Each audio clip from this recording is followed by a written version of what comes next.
Hello, my name is Mason Ashford, 26 years old. I'm a freelance designer living in a small apartment in the heart of Madison, Wisconsin.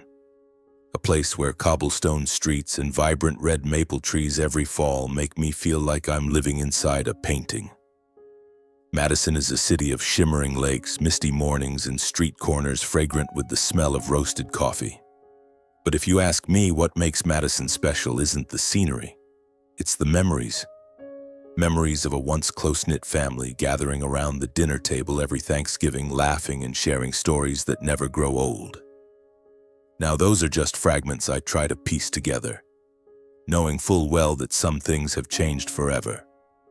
I grew up in Janesville, a small town about an hour's drive from Madison. As a kid, I loved the peaceful atmosphere of Janesville, the white wooden houses, the endless fields of barley, and the church bells ringing every Sunday morning. My parents, Greg and my biological mother, were once the couple everyone in town admired. My dad was a tall man with a warm, deep voice, always telling stories about his days working as a mechanic at the local garage. My mom was gentle, with golden blonde hair and a smile that lit up the kitchen whenever she baked. They were deeply in love, or at least I thought so. But when I was 10, everything fell apart. My mom left, leaving behind a short note on the kitchen table saying she needed a different life. I don't blame her, but I've never understood why she chose to leave me and Dad without ever looking back. From then on, Dad changed. He became quiet, sometimes irritable, and the evenings he spent alone with a beer in the living room became a familiar sight. I learned to take care of myself, riding my bike to school, doing my homework, and teaching myself not to let sadness creep in. But thankfully, I still had my grandparents, Marilyn and Henry Ashford, in Monroe, a rural town 2 hours' drive from Janesville. That was where I found the warmth of family, where every Thanksgiving I could return and feel like I still belonged somewhere. My grandfather, Henry, was a quiet, meticulous man who always wore a suit for every holiday. He had a habit of adjusting his tie in front of the mirror at least 3 times before leaving the house. And whenever I asked, he'd just give a toothless grin and say, "You've got to look proper, Mason. No one respects a sloppy man." He was a retired math teacher from the local high school, and even in retirement, he'd scribble equations on napkins whenever I asked him about my homework. My grandmother, Marilyn, was the complete opposite, warm, always beaming with a radiant smile and constantly busy in the kitchen. Her roasted chicken was unforgettable. Crispy skin, tender meat infused with the aroma of herbs, and a plate of sweet pumpkin pie that she'd always cut an extra slice of just for Mason. Those Thanksgivings at my grandparents' house were the happiest times. When the family gathered around the fireplace, laughter filled the air and all worries seemed to melt away. But things started to change when Dad remarried Darlene. Darlene came from another town with brassy blonde hair, a sharp voice, and an air of superiority in her eyes. She was nothing like my mom, not even close. Darlene liked to control everything, from how Dad organized the garage to how I tied my shoes when I visited. She always imposed her opinions, and what I hated most was the way she looked at my grandparents, as if they were backward farmers unworthy of her attention. They're just country folk, stuck in that backwater town their whole lives, knowing nothing but planting potatoes and raising chickens, she once said about them. Ever since Darlene came into the picture, our family tradition of gathering at my grandparents' house began to crack. She didn't want to drive 2 hours to Monroe. "It's too far, wastes gas, and their house is cramped and smells like the kitchen," she complained. Instead, she insisted my grandparents come to Janesville if they wanted to see me and Dad. I saw my grandfather quietly nod whenever she spoke, but the hurt in his eyes was unmistakable. My grandmother tried to keep the peace, always bringing a plate of pumpkin pie when she came, but I knew she was sad too. Thanksgivings were no longer the same. No more laughter by the fireplace, no more of Grandpa's stories about his youth, no more warmth of a family gathered together. This year, like the years before, Thanksgiving was held at Dad's house in Janesville, arranged by Darlene. I drove from Madison, eager to see my grandparents again after nearly a year apart. In my mind, I pictured Grandpa sitting there telling stories while adjusting the tie around his neck. Grandma would surely bring her pumpkin pie, the one I waited all year to have an extra slice of. I brought a bottle of wine and a small bouquet of white daisies, a gift I hoped would add warmth to the Thanksgiving atmosphere. The road from Madison to Janesville was unusually beautiful today, with pale sunlight filtering through the fiery red maples as if the whole world was welcoming a day of reunion. But when I pulled up to the house, something felt off. My grandparents' old pickup truck was nowhere to be seen. Instead, there were shiny new cars parked outside. I got out, pushed the door open, and stepped inside. The first thing that hit me was the bright chandelier light and the loud festive music blaring from the living room. The smell of roasted turkey filled the air, but it wasn't Grandma's warm, herby aroma. It was a dry, unfamiliar scent laced with Darlene's strange spices. I scanned the room, expecting to see my grandparents' familiar faces. But they weren't there. Only Darlene's relatives, her parents, 2 cousins in flashy suits, and a few of her loud, laughing friends.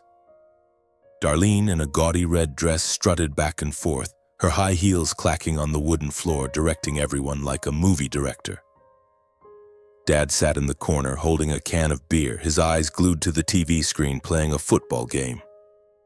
I stood by the door, the bouquet in my hand, suddenly feeling out of place. The excitement I'd felt faded, replaced by an empty ache.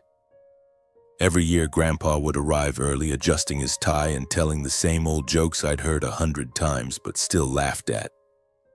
Grandma would be bustling in the kitchen, even though I knew she didn't like Darlene bossing her around. But today, they weren't here. No Grandpa grumbling about the weather, no smell of Grandma's pumpkin pie. Just unfamiliar faces and laughter I couldn't join in. I walked over to Dad, trying to keep my voice calm. "Dad, where are Grandma and Grandpa? Why aren't they here?" I waited for a reasonable answer, hoping he'd say they were on their way or just running late because of car trouble. But he looked up, a flicker of annoyance in his eyes, as if I'd asked something unnecessary. "They're busy. They couldn't come," he said curtly, then turned back to the TV as if it wasn't worth discussing further. "Busy?" I repeated, my voice faltering. My heart pounded, a lump forming in my throat. My grandparents had never missed a Thanksgiving, not even when it rained or snow blanketed the roads. I could still hear Grandma's excited voice over the phone a week ago, talking about Grandpa's new green tie. I was certain they wouldn't be too busy to miss this important Thanksgiving. I wanted to press further, but Darlene suddenly swooped in, placing a hand on my shoulder with a fake smile and a voice as sweet as sugar. "Mason, don't just stand there. Come try some pie. I worked on it all day." I nodded absently, but my mind was already far from this room. Something was wrong. Terribly wrong. I glanced at Darlene, a bad feeling creeping over me. Did she have something to do with this? Or was it Dad? I wanted to pull him aside and demand answers, but his cold gaze stopped me. Besides, Darlene's relatives were here, laughing loudly, and I didn't want to turn this into a scene in front of everyone. I sat down at the dining table, holding a glass of wine, trying to blend into the atmosphere, but my mind was in turmoil. Darlene's turkey was dry, nothing like Grandma's roasted chicken, the dish I'd been looking forward to all week. The conversations at the table revolved around Darlene's parents' jobs, her cousin's European vacation, and Darlene's excited plans to buy a new house, which she was discussing with Dad. I nodded along absent-mindedly, but all I wanted was to stand up, jump in my car, and drive straight to Monroe to check on my grandparents.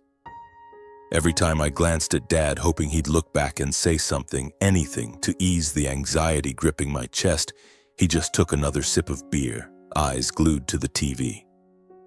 Darlene, on the other hand, was overly animated, pouring wine for everyone and boasting with her stories. I sipped my wine, trying not to show my irritation, but with every passing minute my unease grew. My grandparents were never busy on Thanksgiving. Never. I was about to stand up, using the excuse of getting more water, to step outside and call Grandma, when my phone buzzed in my pocket. I glanced at the screen. It was her number. My heart pounded as if someone had snatched my breath away. Grandma rarely called at this hour, especially on a holiday. A chilling premonition swept over me, cold as a November night's wind. I mumbled an apology to the person next to me, some cousin of Darlene's whose name I couldn't recall, and hurried to the hallway where the noise of the party faded, leaving only the distant hum of festive music. I pressed the answer button, trying to keep my voice calm. "Grandma, are you okay? Is everything all right?" But what came through was her gasping, trembling breath mixed with sobbing. "Mason. Grandpa. He's unconscious," she said, her voice breaking as if she was trying to hold it together but couldn't. I froze, feeling the floor beneath me collapse. "Grandma, calm down. Tell me what happened. Where did he fall? How is he now?"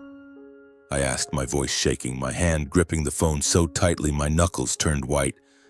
"On the stairs. Outside the porch," Grandma choked out. "The ambulance is on its way. Mason, can you come?" I don't know what to do." Her voice trailed off, blending with the sound of wind whistling through the phone as if she were standing outside in the cold. I immediately pictured their old wooden house in Monroe with the worn porch steps weathered by time. Grandpa fell there, unconscious. My heart pounded, my mind reeling with the worst possible images. "I'm coming right now, Grandma. Stay there. Don't go anywhere."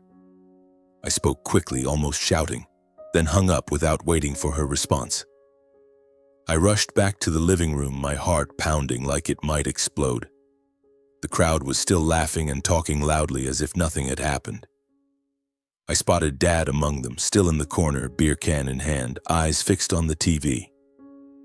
"Dad," I called louder than I intended.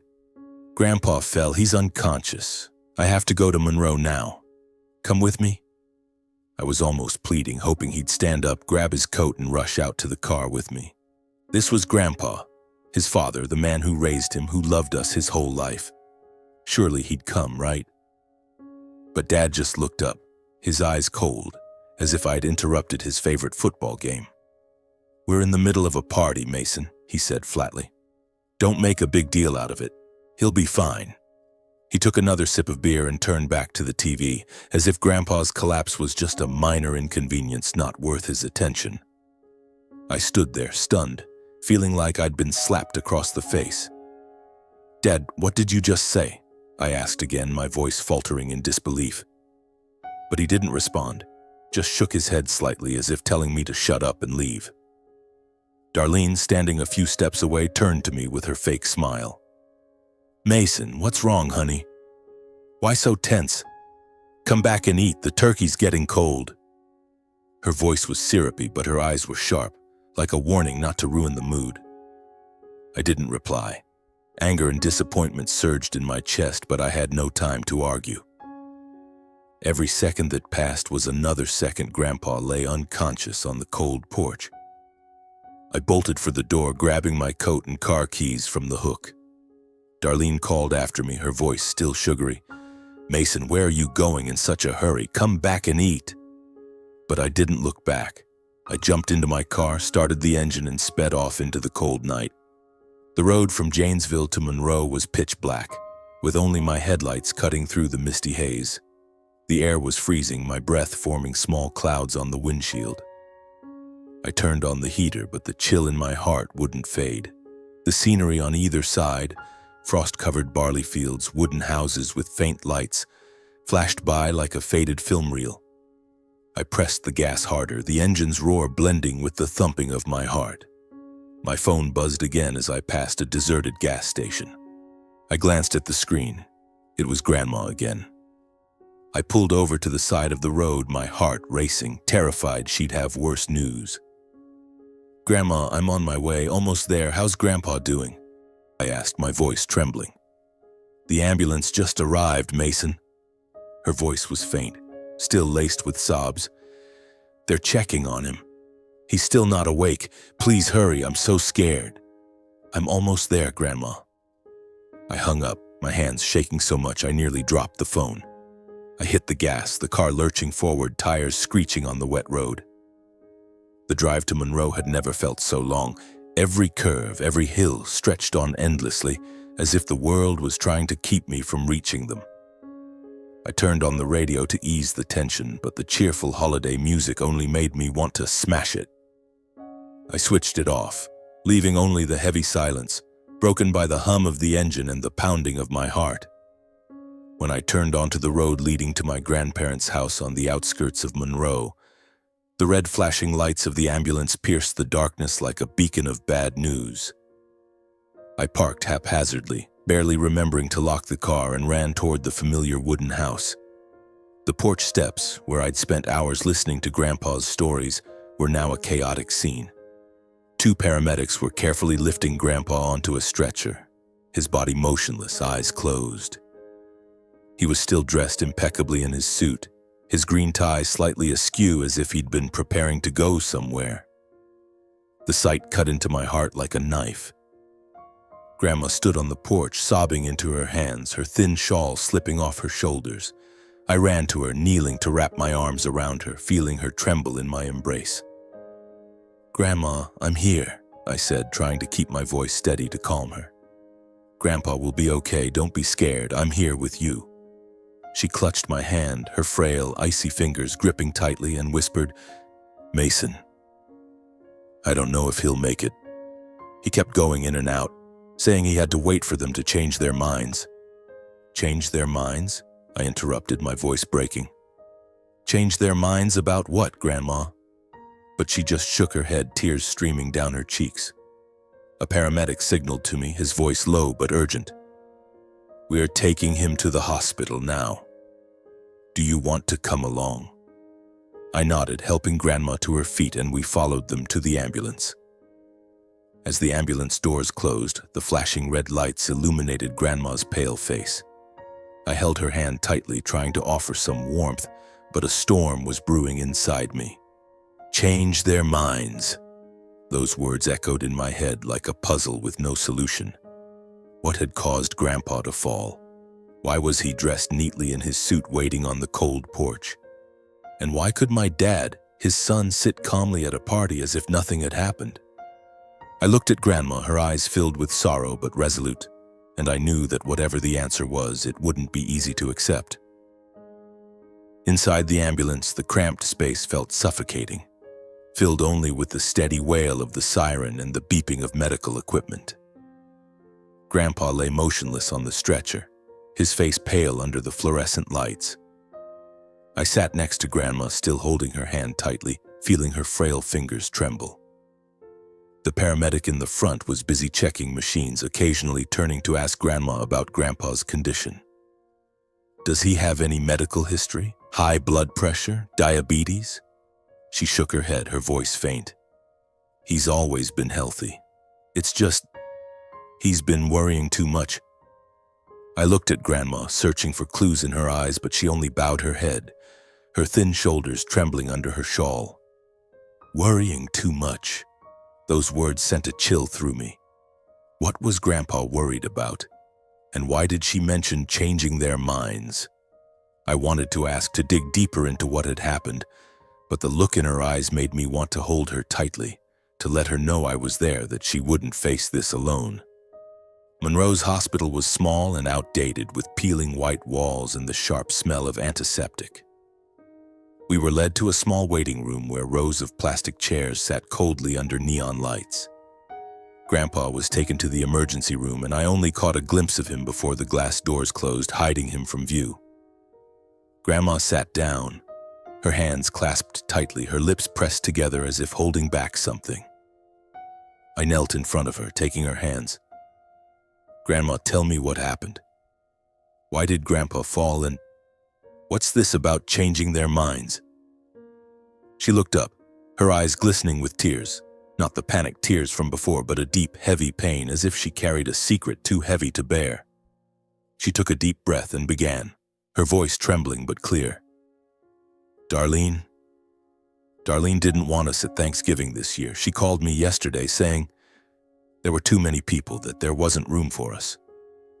She told us to stay home to rest and not bother driving. I felt like the blood in my veins stopped flowing.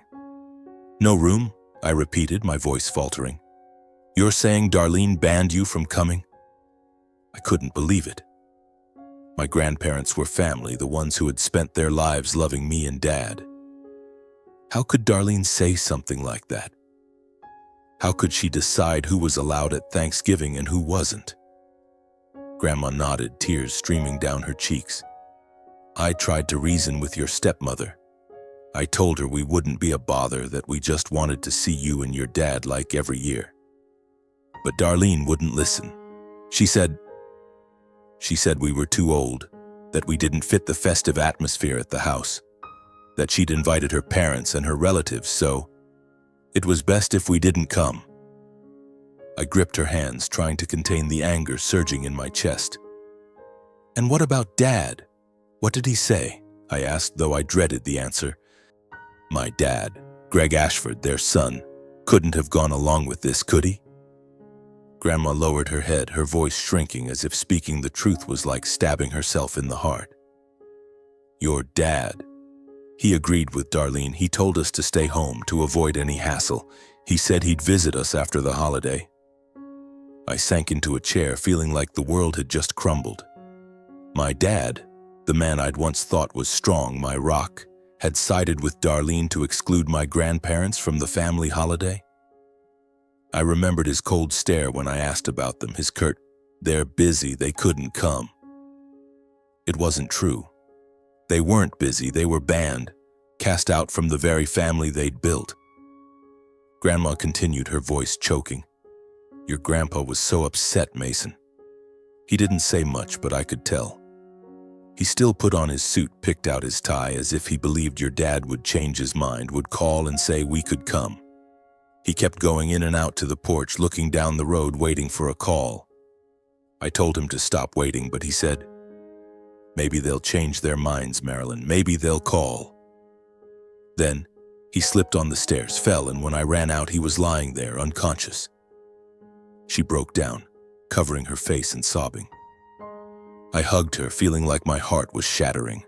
The image of Grandpa in his neat suit standing on the cold porch, waiting for a call that would never come, took my breath away. He'd prepared, he'd hoped, only to be betrayed by his own son. And my dad, the man I'd once respected, had chosen Darlene, her lavish party, over his real family. I tried to comfort her, though my own anger burned fiercely. Grandma, Grandpa will be okay. I'm here with you. We'll get through this. But even as I spoke, I knew my words couldn't ease her pain.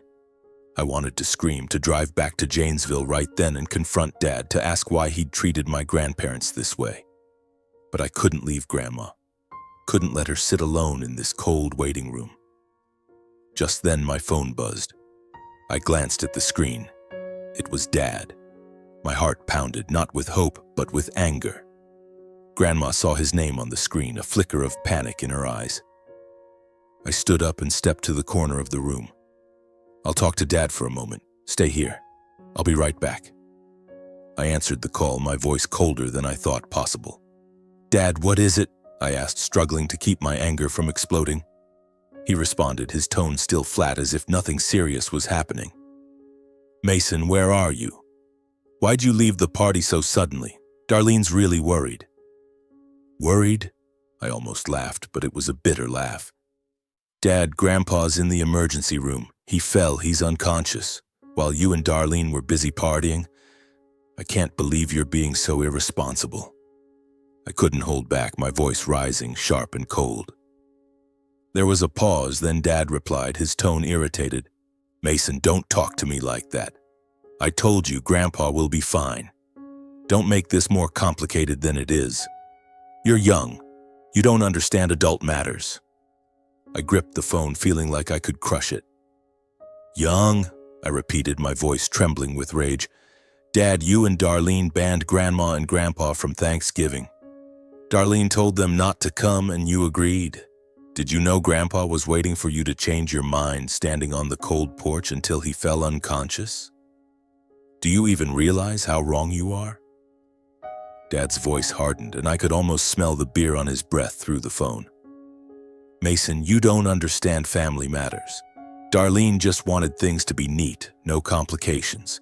Grandma and Grandpa are old, it's not convenient for them to travel. I said I'd visit them later, didn't I?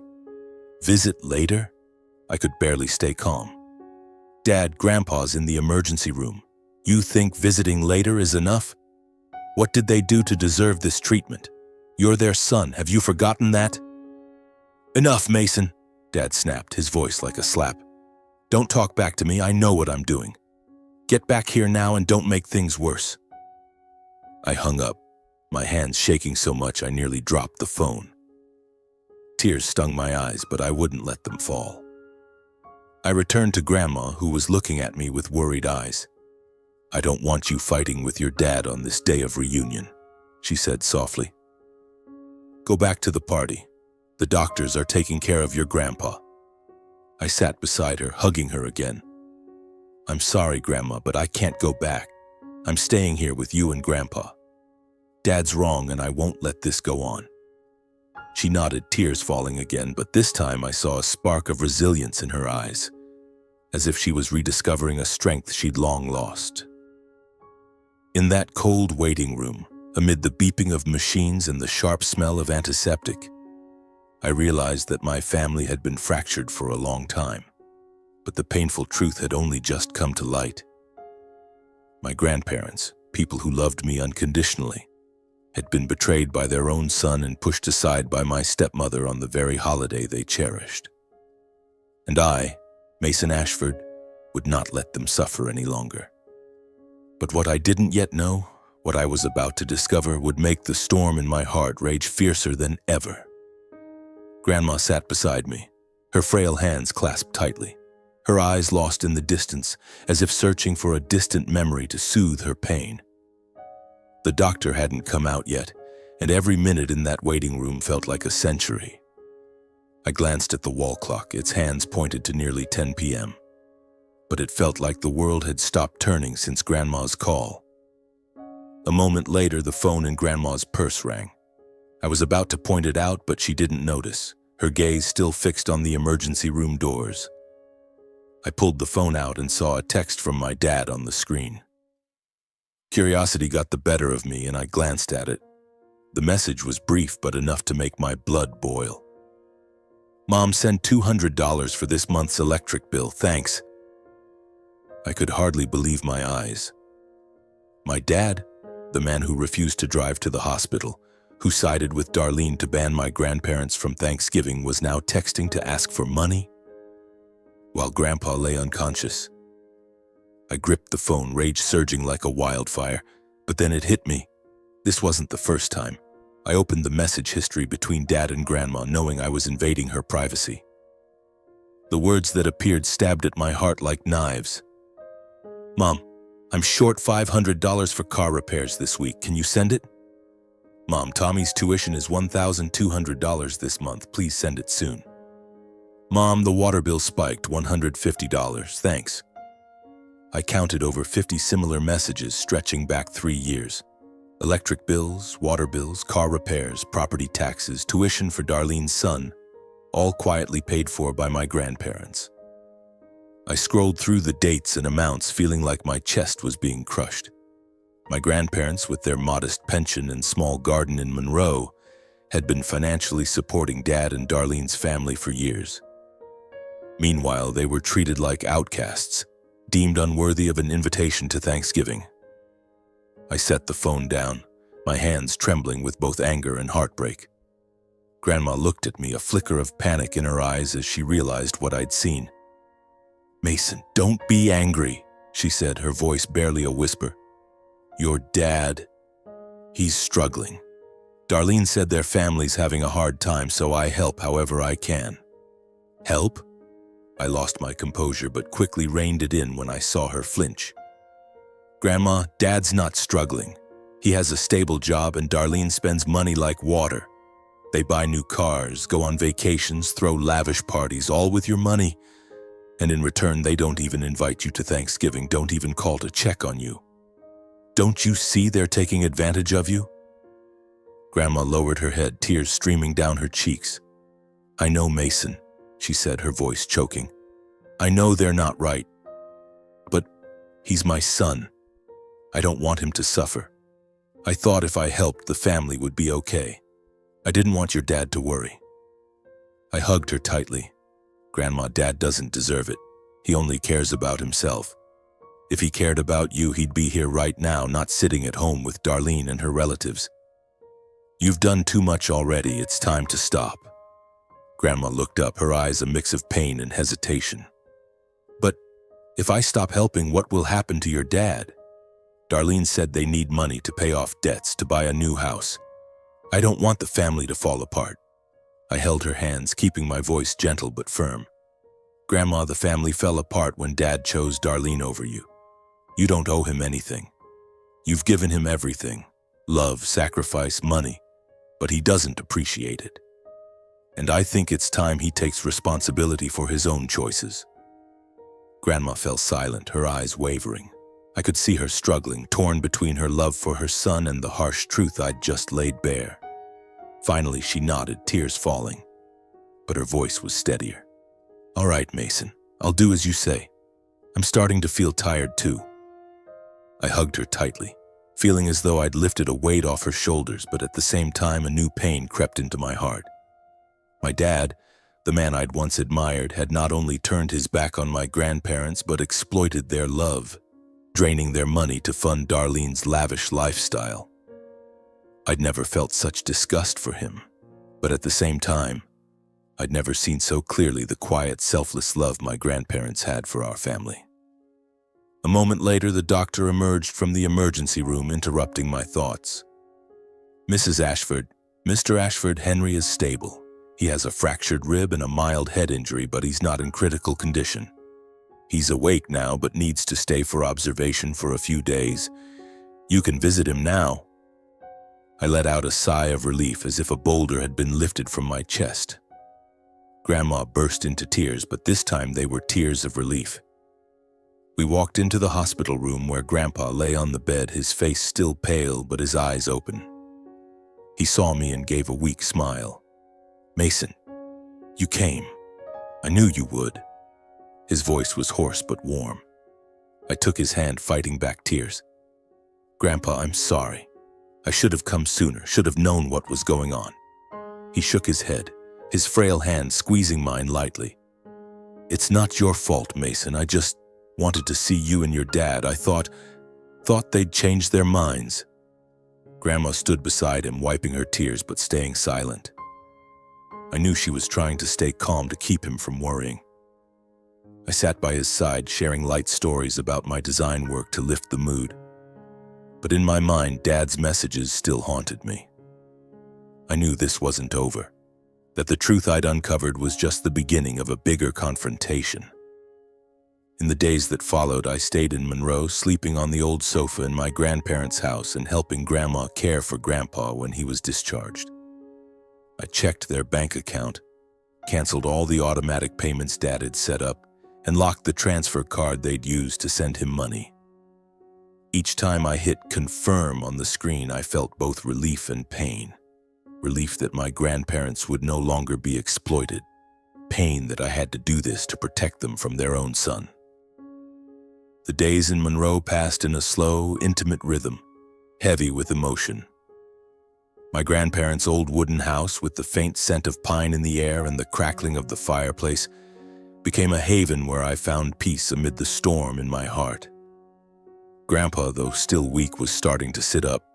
He would often sit by the window, gazing out at the frost-covered barley fields, holding a cup of tea Grandma had brewed and recounting old stories about his days teaching math, about when my dad was a mischievous kid, always trailing him, begging for stories. I listened, smiling, but every time he mentioned Dad, I felt a deeper cut in my heart. Grandma, meanwhile, was busier than ever, as if caring for Grandpa helped her push aside her pain. She cleaned the house, cooked simple but warm meals, and occasionally brought out a plate of pumpkin pie, even though it wasn't a holiday. I made this for you, Mason, she'd say, her kind smile tinged with sadness in her eyes. I knew she was trying to keep things normal, but the truth we'd just confronted, about Dad, about Darlene, about the years they'd exploited my grandparents, cast a shadow over every moment. About a week after I canceled the automatic payments, Grandma's phone buzzed. I was in the kitchen helping her peel potatoes when the screen lit up with Dad's name. She glanced at the phone, her hands pausing, and I saw her eyes waver, caught between pain and a resolve I'd never seen in her before. "Grandma, let me answer it," I said, reaching for the phone, but she shook her head, her voice soft but firm. "No, Mason. I'll talk to your dad." She pressed the answer button, holding the phone to her ear, and I sat there, my heart pounding, waiting. Dad's voice came through the speaker. Grandma had turned it on as if wanting me to be a witness. "Mom, what's going on?" His tone was sharp, without a hint of concern. "Why haven't this month's bills been paid? Electricity, water, Tommy's tuition, they've all been declined. What did you do to the account?" Grandma took a deep breath, her frail hands gripping the edge of the table. "Greg," she said, her voice calm but cold, the first time I'd ever heard her address Dad by his first name. "We've stopped all the payments. Your father and I can't keep covering your family's expenses anymore. You need to manage on your own." Silence. A long, stifling silence. Then Dad's voice erupted louder, full of anger. "What are you talking about? You can't do that. Our family depends on you. Don't you know Darlene needs that money to prepare for a new house? You're just cutting off your responsibility to the family. Aren't you ashamed?" I clenched my fists, rage flaring in my chest. "Grandma, ashamed? How dare he say that after everything she and Grandpa had done?" I wanted to snatch the phone and yell at him, but Grandma raised her hand to stop me, her eyes sharp and cold. "Greg," she continued, her voice still calm but unyielding, "we've done too much. Your father and I have paid for everything, your house, your cars, tuition. While you didn't even invite us to Thanksgiving, didn't bother to check on your father when he collapsed. You call that family responsibility?" Dad went silent again, but only for a moment. Then Darlene's voice cut in, sugary but calculating. "Mom, don't be upset. Our family needs that money, you know that. Just keep the support going for a few more months and we'll manage on our own. You don't want us to lose our house, do you?" I gritted my teeth, barely containing myself. Darlene dared to mention family after banning my grandparents from the holiday? But Grandma only gave a faint smile, one I'd never seen before, not kind, but resolute. "Darlene, I've said it already. No more support. You figure it out." Then she hung up, cutting them off without another word. I stared at her, stunned. Grandma, the woman who was always soft-hearted, always worried about Dad, had hung up without hesitation. She set the phone down, sighed, and looked at me. "Mason, I was wrong to think helping Greg would keep the family together. I didn't want my son to suffer, but I can't let him keep hurting us anymore." I took her hand, a mix of pride and heartbreak swelling inside me. "Grandma, I'm proud of you, and I promise I'll always be here so you and Grandpa are never alone." She nodded, tears streaming down her face, but this time I saw a lightness in her eyes I hadn't seen in a long time. A few days later, Dad and Darlene showed up at the hospital where Grandpa was having a follow-up visit. I was sitting by his side, reading the newspaper to him when I saw them walk into the hallway. Darlene wore an expensive sweater, her brassy blonde hair meticulously curled, while Dad looked tired but defiant. I stood up, stepping into the hallway to block them before they could enter Grandpa's room. "Dad, Darlene, what are you doing here?" I asked, my voice cold. Dad frowned. "Mason, move aside. I'm here to see Grandpa." But I didn't budge. "See Grandpa? If you really cared how he was, you would have driven here on Thanksgiving night, not waited until now." Darlene cut in, her voice sweet but dripping with feigned offense. "Mason, what's that supposed to mean? Your dad's been busy, don't you understand? Our family has a lot to deal with." I let out a bitter laugh. "Busy? Busy partying with your relatives while Grandpa collapsed waiting for you to change your mind? Darlene, did you know he put on his suit, stood on the cold porch just because you said there was no room for them?" Dad froze, his eyes wavering, but Darlene grabbed his arm, speaking quickly. "Mason, you're misunderstanding. We just wanted things to be organized. Your grandparents are old. It's not convenient for them to travel." I stepped closer, looking straight into her eyes. "Organized? Or did you just not want them embarrassing you in front of your guests? You knew they've been paying for everything. your house, your cars, your son's tuition, and yet you treated them like they were disposable. Dad cut in. That's enough, Mason. You don't get to talk to Darlene like that. But I didn't back down. Dad, I'm not being disrespectful. I'm telling the truth. And the truth is you chose Darlene over your family. You let Grandma and Grandpa get hurt, and I won't let that happen again. Grandma stepped out from the hospital room, her eyes calm but resolute. Greg, she said, her voice soft but sharp, I don't want to see you today. Go home. Dad stood there stunned while Darlene's mouth fell open, as if she couldn't believe Grandma would say such a thing. They lingered for a moment, then turned and left without entering Grandpa's room. As they walked away, I saw Grandma's shoulders straighten, as if she'd just shed a lifelong burden.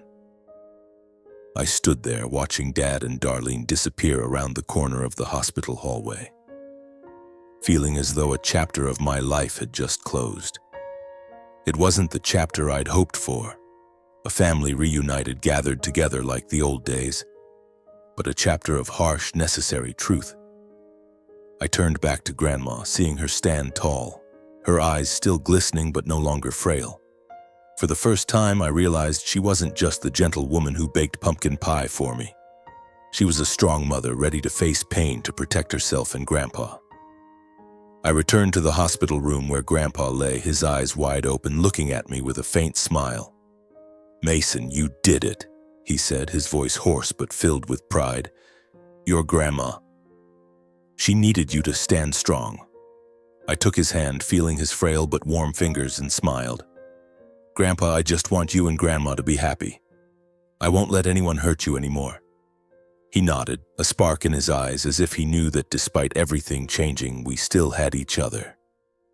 In the weeks that followed, Grandpa gradually recovered. The doctors allowed him to be discharged after 10 days of observation, provided he rested completely and avoided strenuous activity. I brought my grandparents back to their wooden house in Monroe, where the scent of barley and pine still lingered in the air. The porch stairs, where Grandpa had fallen, were now fixed by me, the old wooden steps replaced with sturdy new ones. I worked on them one early morning with frost still clinging to the fields while Grandma stood nearby brewing coffee and reminding me to be careful. You're like your grandpa when he was young, she said, her kind smile returning, always wanting everything to be solid. I decided to stay in Monroe longer, not just to care for my grandparents, but because I realized this was where I truly belonged. My apartment in downtown Madison, with its cobblestone streets and city noise, suddenly felt foreign. I called my landlord, informing them I'd be giving up the apartment, and began searching for a small house near my grandparents. It wasn't an easy decision. My freelance design work relied heavily on city connections. But every time I saw Grandma smile or Grandpa sit by the window telling stories, I knew I'd made the right choice. The house I found was just a 10-minute walk from my grandparents', a small wooden home with a white picket fence and a garden big enough for vegetables. I moved in on a frigid winter day, as snow began to fall lightly over Monroe's fields. Grandma helped me clean, bringing a plate of pumpkin pie and a thermos of hot tea. You're nearby now, and I feel at ease, she said, her eyes brightening. I was afraid one day you'd leave me too, like your dad. I hugged her, promising I'd never do that. Life in Monroe was slow but meaningful. I took Grandpa to his weekly checkups, helped Grandma fix the porch roof when winter winds blew fiercely, and sometimes sat with her in the kitchen peeling potatoes or baking. Those moments, though simple, were what I cherished most. I realized family wasn't about shared blood, but about those who stayed by your side, loving you unconditionally. My grandparents were my true family, and I would do anything to protect them. Dad didn't call again after that day at the hospital. Darlene sent a few long-winded texts, citing misunderstandings and financial struggle, but I didn't respond. I knew they'd find other ways to sustain their lifestyle, but I also knew my grandparents were no longer their cash source. Once I saw a message from Dad on Grandma's phone, but she glanced at it and deleted it without hesitation.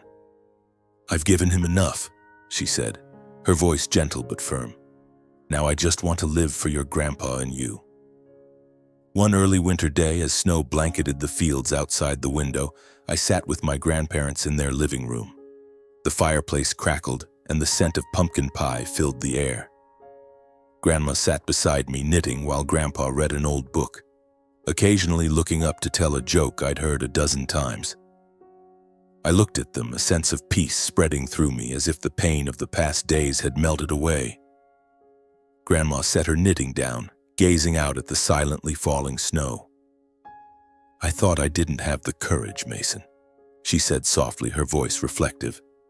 "I spent my whole life worrying about your dad, thinking that was how to hold the family together. But now I feel lighter. You helped me see that sometimes. Letting go is how you love yourself." I took her hand, smiling.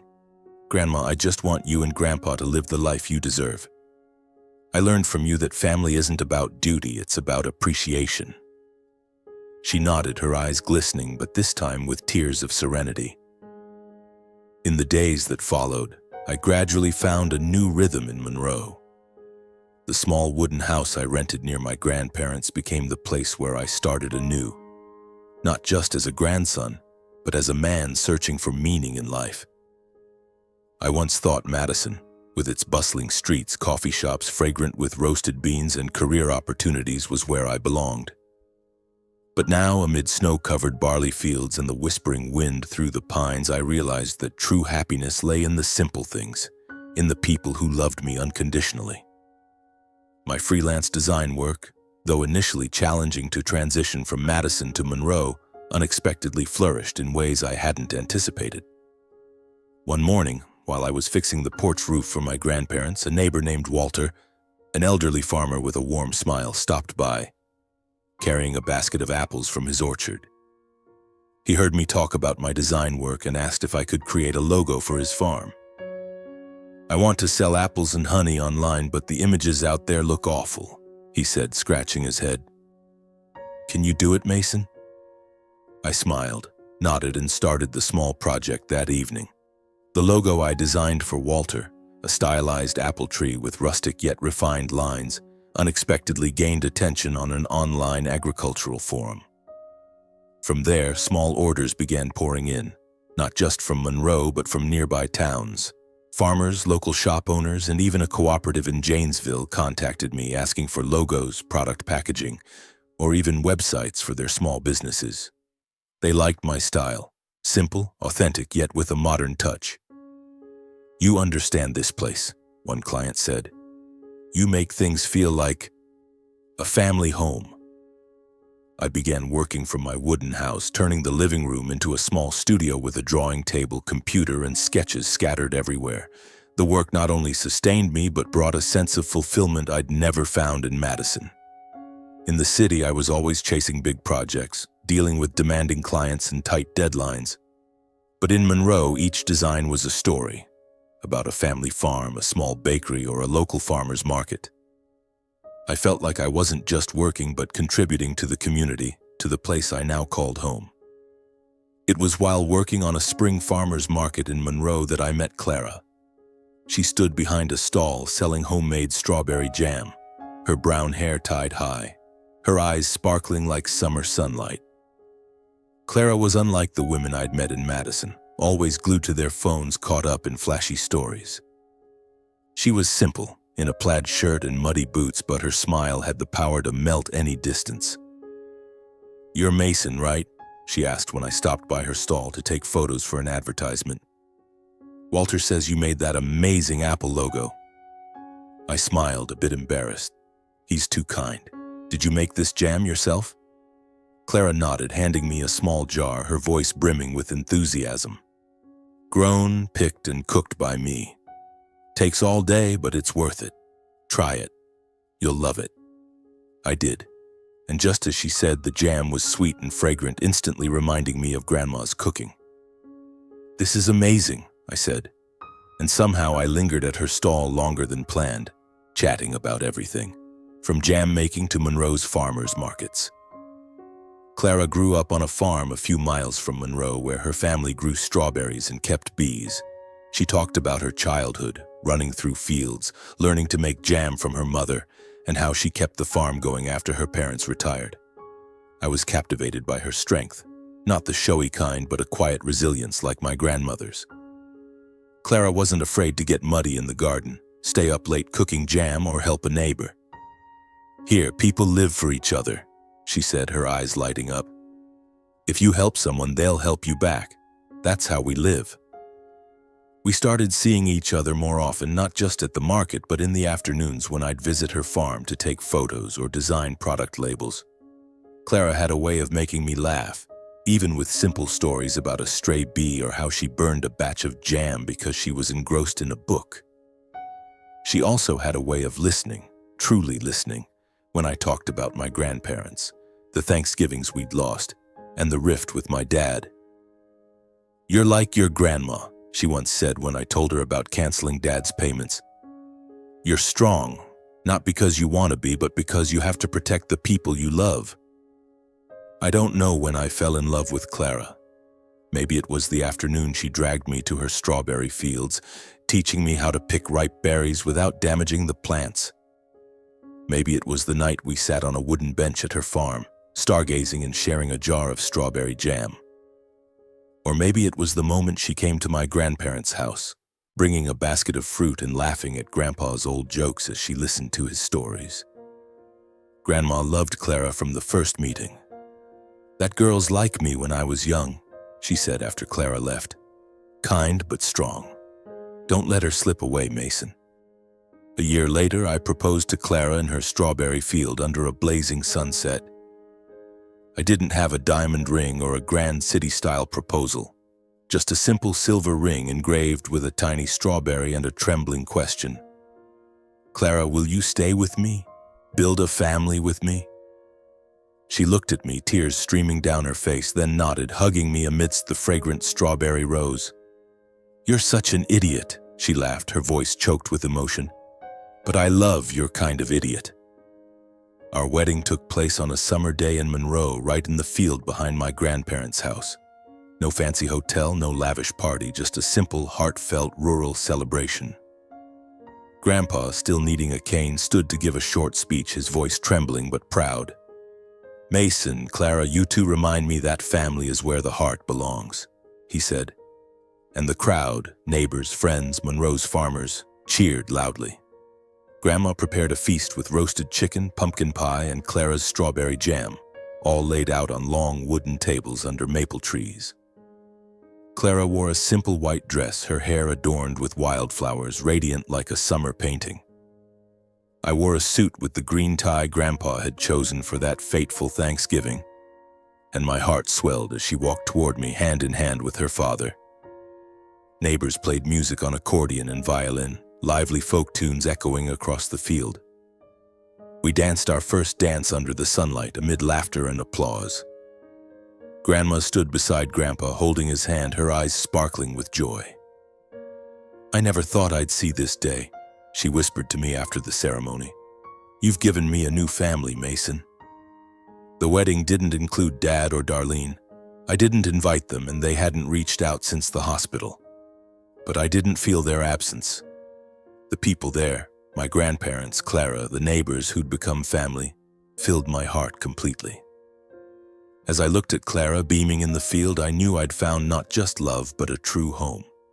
My work continued to grow. I opened a small design studio in Monroe, specializing in projects for local businesses. Logos, packaging, websites. Each project was a story, and I was proud to tell them.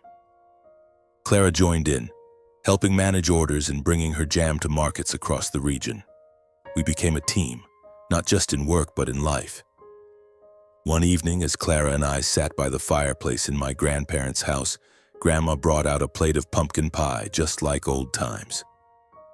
Grandpa told a story from his youth. Clara laughed heartily, and I looked at them, realizing that family isn't just the people you choose. It's the ones who choose to stay by your side no matter what.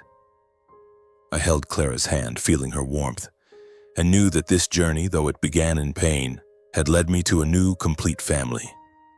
As I sat there watching my loved ones gathered, I thought about my journey, From a naive boy in Janesville to a lost young man in Madison to a man who found meaning in the simplest things. I once thought filial piety meant never defying your parents, doing everything to keep the peace. But after all this, I understood that true filial piety sometimes means saying no. No to exploitation, no to hurt, and no to those who don't value your love. I stood up, grabbed a plate of pumpkin pie from the kitchen and cut a large slice for Grandpa. He laughed, adjusting an imaginary tie around his neck, a beloved old habit. "You cut it so big, how's an old man supposed to eat this?" he teased, but took a small bite anyway. Grandma smiled, and I smiled too, feeling like the world had shrunk to just the three of us in that warm wooden house amid a cold winter. My story closes not with regret, but with a lesson etched deep in my heart. Some people will never change, but you can choose to keep enduring or to protect those who deserve it. I chose my grandparents, their quiet love given selflessly their whole lives. I chose Clara, the simple rural girl, not flashy but radiant in her own way.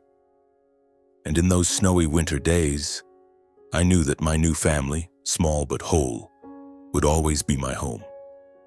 Thank you for listening to my story. I wish you'll soon find where your heart belongs. And if you've already found it, don't let it slip away. Stand strong to protect the values you cherish.